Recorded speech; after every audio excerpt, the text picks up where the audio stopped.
নমস্কার বন্ধুরা, কেমন আছেন? ওম নমঃ শিবায়, ওম নমঃ শিবায়। আমি মধুসূদন অর্জুন। আমি আজকে আলোচনা করব জ্যোতিষশাস্ত্র মতে হাতের কোন কোন চিহ্ন রেখাগুলো থাকলে মানুষের ঈশ্বর লাভে ধাবিত হবেন সেই বিষয় নিয়ে আলোচনা করব।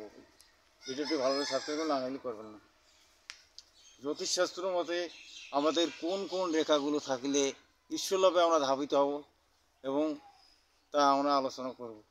জ্যোতিষশাস্ত্র মতে যে রেখাগুলোর কথা বলবো, প্রথমে থাকতে হবে এই যে হৃদয় রেখা।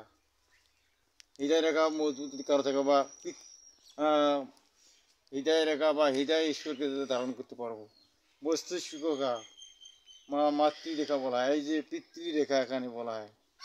এই তিন রেখা যদি আমাদের মজবুত থাকে তাহলে আমরা ঈশ্বরের প্রতি ধাবিত হব।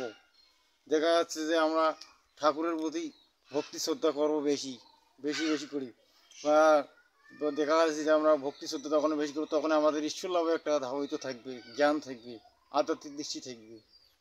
এবং জ্যোতিষশাস্ত্র মতে যে রেখাগুলো যদি ত্রিশূল বা ওম চিহ্ন বা স্টার চিহ্ন বা যে কোনো সামুদ্রিক চিহ্ন থাকলে মানুষ মোক্ষ লাভে ধাবিত হবেন। এবং যদি এই যে জীবন রেখা বা আয়ু রেখা বলা হয়, এই যে মস্তিষ্ক রেখা, হৃদয় রেখা, এই রেখাগুলো থাকলে মানুষ ঈশ্বর লাভের দিকে ধাবিত হবেন, যা অন্য অন্য জ্যোতিষীরাও বলতে পারে না। জ্যোতিষশাস্ত্র মতে মানুষ যদি কোনো মানুষ ঈশ্বর লাভে ধাবিত হয় তাহলে তার মধ্যে যদি কোনো গ্রহ, শনি গ্রহ বা বুধ গ্রহ, বৃহস্পতি গ্রহ বা শুক্র শুভ গ্রহ দৃষ্টি থাকে, গুরুকাণ্ডারি থাকে, তাহলে সে আস্তে আস্তে মোক্ষ লাভের দিকে ধাবিত হবেন। এবং জ্যোতিষশাস্ত্র মতে মানুষের রেখা, প্রথমে হস্তরেখা ভালো ভালো চিহ্ন থাকতে হবে, তবে মানুষ মোক্ষ লাভ করবে। এবং হার্ট লাইন ভালো থাকতে হবে, বা হৃদয় রেখা যাকে আমার বলা হয়, পিতৃমাতৃ রেখা আছে, বা পিতামাতা রেখা, মস্তিষ্ক রেখা, জীবন রেখাও বলি আমরা, হৃদয় রেখা বা এই রেখাগুলো থাকলে আমরা ঈশ্বর লাভে ধাবিত হবেন, তাতে কেউ বাধা দিতে পারবে না।